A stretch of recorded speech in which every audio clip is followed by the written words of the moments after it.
My name is Christina Dizon, and I have been a stress management and performance coach for the last 3 years. I currently live in Portland, Oregon with my husband and 9 brothers and sisters. So life is a great adventure every day.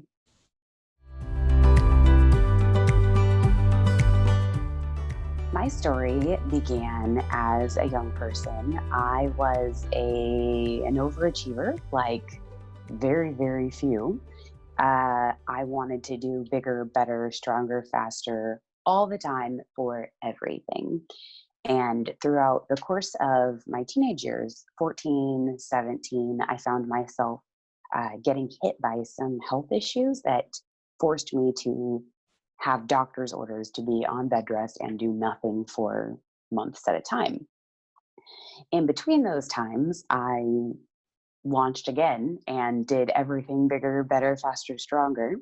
I loved doing things and getting things done. I loved achieving. It became on its own a weird form of addiction that there's such a high that comes from getting things done and checking things off the list and achieving what you wanted to. But what I didn't realize was that achieving on its own actually doesn't give you fulfillment.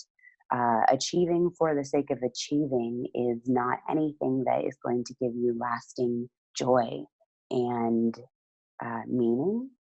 And so I am so blessed to have had the experience that life had to stop for me to learn those lessons in such a way that I would I would find my life completely transformed. At the age of 27, I was the owner of a successful business. I was a business coach. I was a wedding photographer, and I loved my life.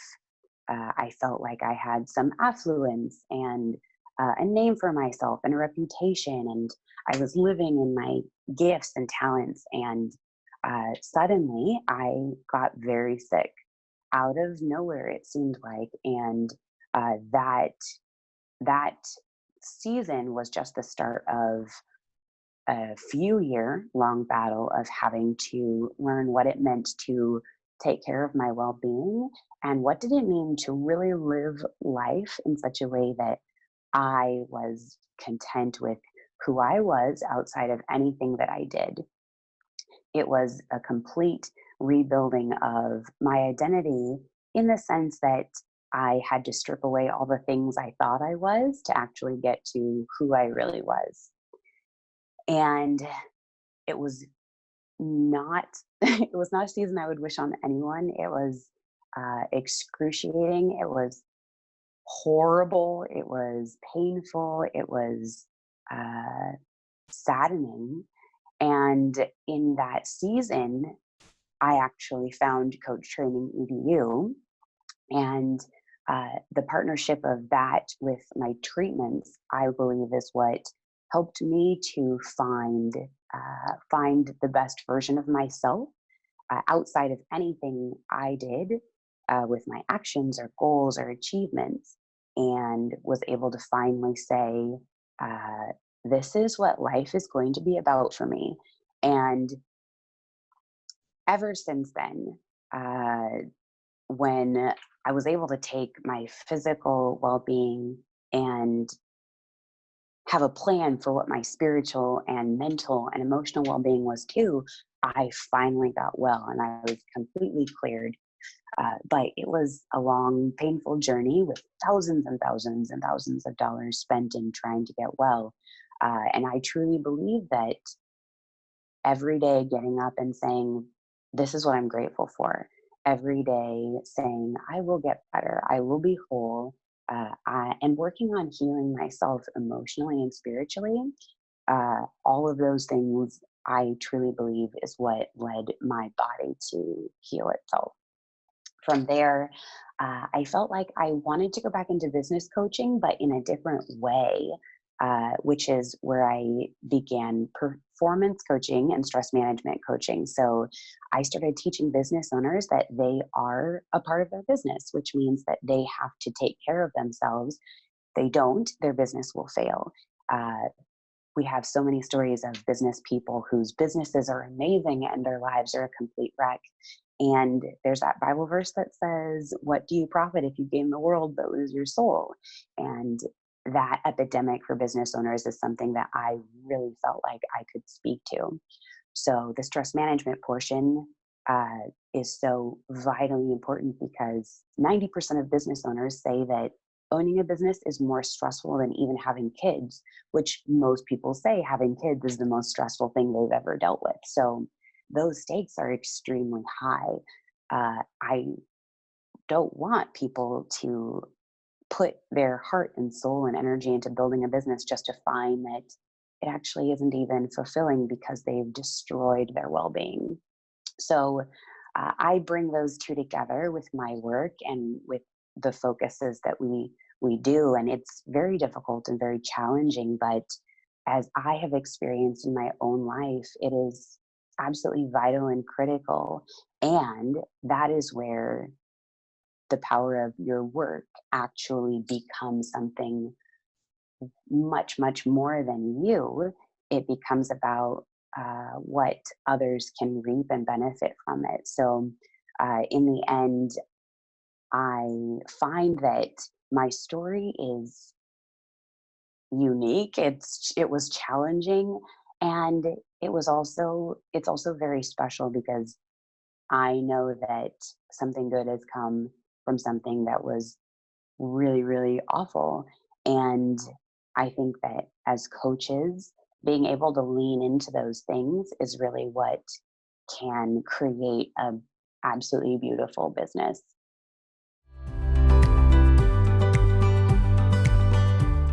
I was inspired to become a coach because in high school, I did a dual program where I got college credit and also finished high school. And my coach was such an amazing person. She had a very profound impact on my life. And I think that if I hadn't interacted with her, the idea probably wouldn't have even come to my mind. I always had been interested in psychology and working with people and communication. So ultimately, I did not go into counseling because I felt like I wanted to not feel so close to the issue that I wanted my clients to get better more than they did. And so as time went on, I got into coaching. It started with business coaching. I had been a wedding photographer for about 4 years and decided I had so many people coming up to me and asking me if I could help them. So I thought, why not give this a shot? And my very first season, I had 10 enrollees for my program, which was stunning. I really had no idea what I was doing. But the idea of what you needed to build a business just really made sense to me. So I built a program. Everyone went through the program at their own pace and time, and we would hit, it wasn't every week everyone would be doing something. It wasn't a group, it was more around these are the concepts we need to go over. And when we hit what or tackled what, presented differently for each client. But I fell in love with it. It made me feel alive and passionate and connected, and it was a lot of fun. So I got started with business coaching specifically then, and year after year after year, I found myself getting more and more clients.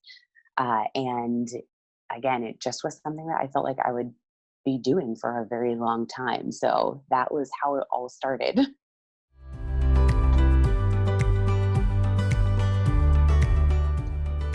My coaching business right now is in a very interesting, quiet season, purposefully. I ended up moving from Denver to Portland to be close to family. And in that decision, I decided to intentionally stop pursuing getting clients so that I could focus on writing a book. My story has moved from business coaching to stress management and performance coaching, specifically because I went through some very crazy things in my own health journey. And so I decided to become more of an authority in that field by writing a book. And unbeknownst to me, having not written a book before, the process is very long, and you have to be in a very, I think, well nurtured mental and spiritual space to write, especially when you're writing content that really should be impacting people and changing people's perspectives and the way that they operate. So that has been an amazing project to work on, and a lot of my attention and focus that would have been on business development and taking care of clients is now focused on that. So I have business clients right now where we're working through branding and marketing and also their own uh, shifting their own perspective that they are a part of their business, and so they need to be taking care of themselves just as much as any other aspect of their business. But I'm not actively seeking clients at the moment so that I can focus on writing my book and being able to have a platform to reach an even wider audience.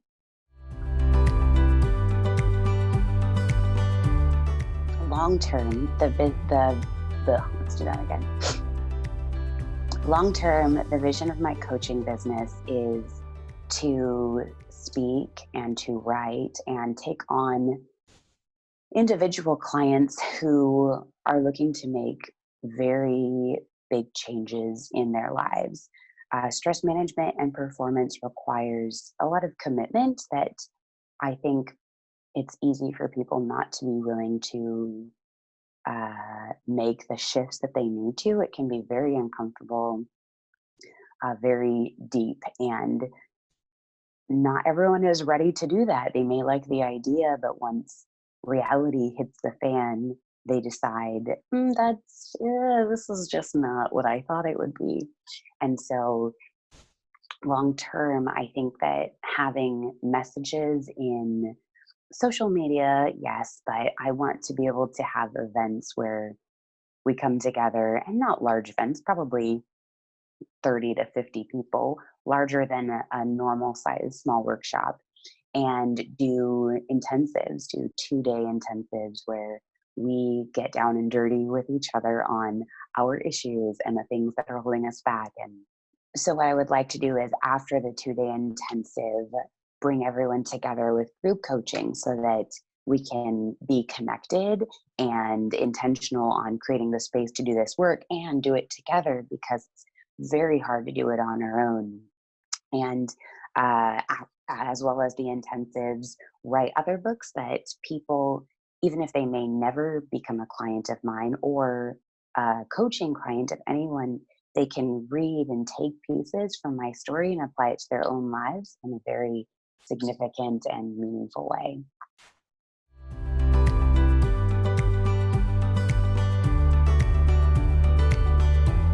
The advice I would give to a new coach trying to brave the wilderness of starting a coaching business would be to not underestimate the power of how much work you need to do on yourself in order to create an amazing space for your clients, as well as recognize that the time you put into developing yourself is never going to be wasted. That's something that I continually find to be an interesting challenge. And the more time passes by, the more I've come to realize that no time spent in my own stillness and being present is ever wasted. And it's hard when you want to start a business and there's so many practical things you can do. You can get lists online and you can get business advice from a variety of sources. But at the end of the day, I think where you start is knowing yourself, knowing the power of your message and where you have grown, because those are the places that you have authority to speak in a way that not everyone can. Your story is the most unique thing about you. And so if you can craft your story and a message from that in a way that you can present it and someone can see how much they need to go through that work as well, then you're always going to be able to be connected to the people that you can speak best to, and they will be the clients that you actually will impact most. So you'll be able to not have weird fitting clients, which is never a fun thing. And you'll have content to speak from forever because you're drawing from yourself. And so reading books, reading as much as you can, as often as you can, getting off. Everyone loves their entertainments of the modern world, but really pulling that back so that you can focus on reading and journaling. I think morning pages where you get up and you just write first thing in the morning to have a fresh start is so productive. And so the transformative power of developing your own self is really what you need as a coach, because it's a very interesting field, coaching. You can't fake transformation, and you can't fake connection and presence. And so you being able to nurture those things as strengths for your own life is critically important. People will absolutely notice the difference of someone who is present with them on every level versus someone who's just listening. And that makes an enormous difference from what you can charge to the kind of clients that you attract. That also is true for when you put on workshops, whether you have two niches or maybe just one. Your presence and your ability to connect with people and be focused on them and the space that you're curating, that is what a coach needs almost more than anything else. It's what's going to differentiate you. It's what's going to drive your referrals. It's what's going to give you the connection that you need with your clients and with other people, and it's going to build trust. So there are so many different things that you can work on as a coach, but I think one of the simplest things that you don't need a lot of tools and techniques to do is just learning how to cultivate presence and stillness in your own life on a daily basis, and growing your spirit and your heart and your mind.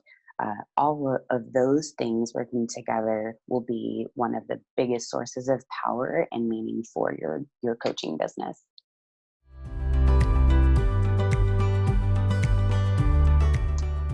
Advice I would give to young people is you are going to get so many messages to do things, to do great things, to set yourself apart, and to do this, do that, faster, better, stronger than anyone else. And what I wish I would have heard when I was young and had someone sit me down and look into my eyes is to say, who you are is the most important thing about you. Who you become and who you be, not who you do, what you do, that is what matters most. That is the avenue in which you will find your greatest opportunities. It will be the arena in which you find your greatest wins. And what you do can always change on the external, but who you are and who you become, you'll have forever. And no matter what you end up doing in life, if you can build a place of existence for yourself within yourself that you like and that you feel good in, that will power everything else in your life, your direction, your vision, your goals, and what you end up doing. But you can do a lot and not be anything that you like. And that's way too high of a sacrifice. Who you are is what matters far more than what you do. But the beauty of that is that if you become the best version of yourself, what you do will always follow that.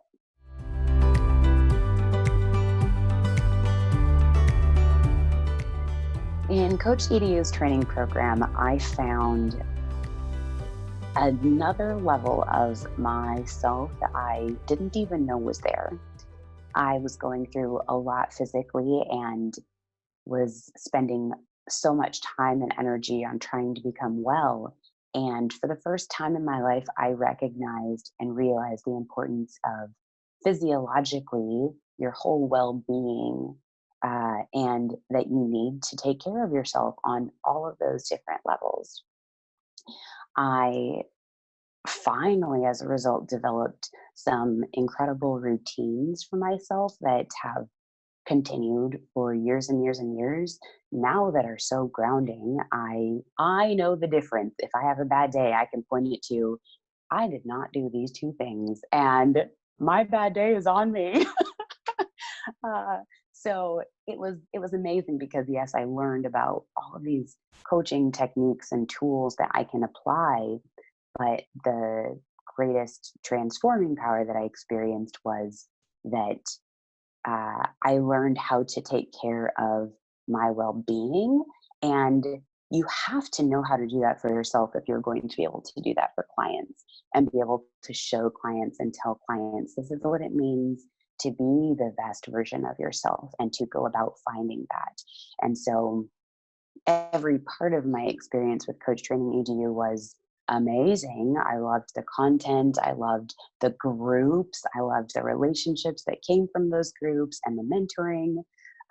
And all of those things, I think, worked together and really impacted me in such a way that I was able to move from there on my own to take care of myself and to grow my business and learn how to take care of clients to the best of my abilities.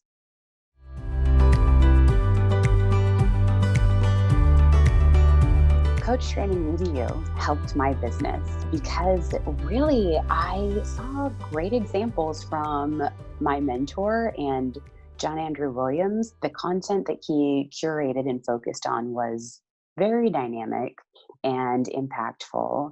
And beyond that, I think for the first time, I really recognized the power of small groups and the synergy that happens when you put a few people together who can build trust together and go and become something together.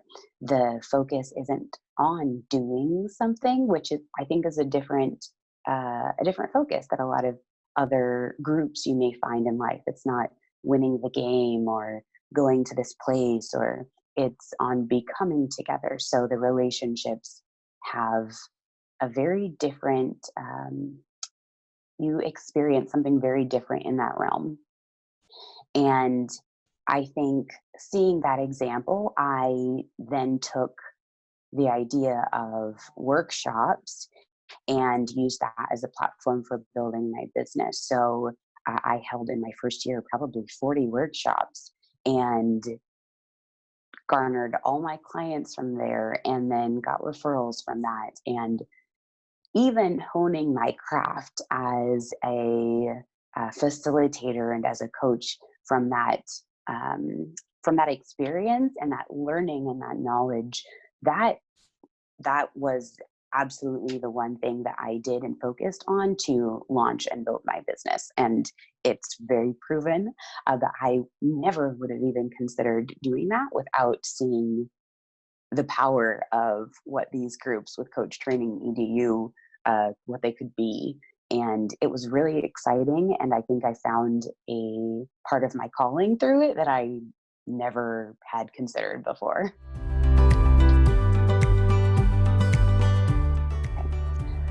One of the biggest influences in my life was my mentor and boss as a young person. I was a wedding photographer for several years, but before that, I worked with a photo school, and he is the first person who really tried to invest in me in such a way that he presented stories and the power of stories, and how when we lean into stories, amazing things begin to happen.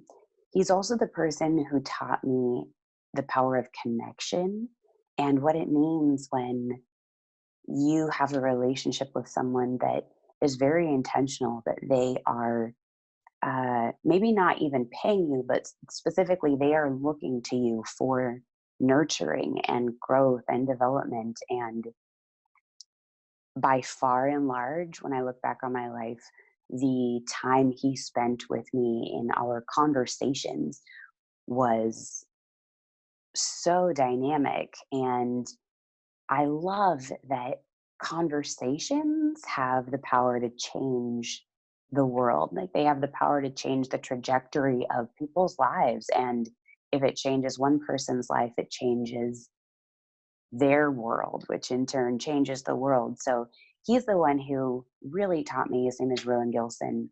And he's the one who really taught me that Jesus reached people. Yes, he reached crowds, but throughout the stories of Jesus' life, you see his interactions with individuals, and the individuals are really where you have so much ability to change the world. And I think in this day and age of people wanting to be seen by the masses and held in high esteem by the masses, individuals are completely overlooked. And that touch of one person to another person and that connection is something that's absolutely priceless. And as coaches, we have the honor and joy of it being our job. So I think a lot of my beliefs on relationships and on connection and nurturing people came from that first mentor. He's someone that I'm so profoundly grateful for.